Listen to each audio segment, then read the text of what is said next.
அன்பு சொந்தங்களே, இந்த தேனி, மதுரை, திண்டுக்கல், சிவகங்கை, ராமநாதபுரம் பல மாவட்டங்களுக்கு குடிநீருக்கு ஆதாரமாக விளங்குகிறது. விவசாயத்துக்கான நீர்ப்பாசனத்தை உருவாக்கி தர்றது முல்லை பெரியாற்று அணை. அந்த முல்லை பெரியாற்று அணையில 152 அடியாக நீரை தேக்கி வைக்கணும். இது உச்சநீதிமன்ற உத்தரவு.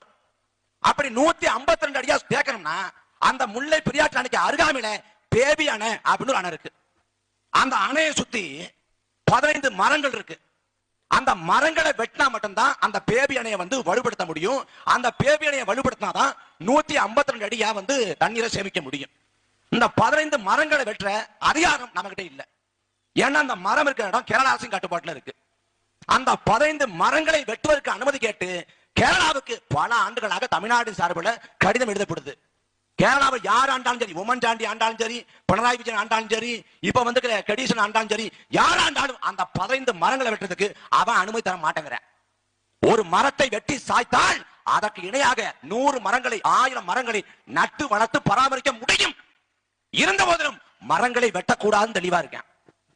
ஆனால் மலைகளை தகர்த்து கனிம வளங்களாக ஏற்றிக்கொண்டு போனால் மலைகளை நம்மால் உருவாக்க முடியாது. மனிதன் இந்த பூமி பந்தில் தோன்றுவதற்கு முன்பே இங்கு தோன்றியது மலைகள் தான். மலைகள் தான் மலைகள் இல்ல. மலைகள் என்ன? நீர் கோபுரம். ஒரு கோயிலோட ராஜகோபுரம் கூட தகர்க்கப்படலாம், வீழ்த்தப்படலாம். அப்படி வீழ்த்தப்பட்டால் இன்னொன்றை கட்டி எழுப்ப முடியும். ஆனா மலை என்கிற நீர் கோபுரம் அழித்தொழிக்கப்பட்டால் மழைப்பொழிவு மங்கி போகும்.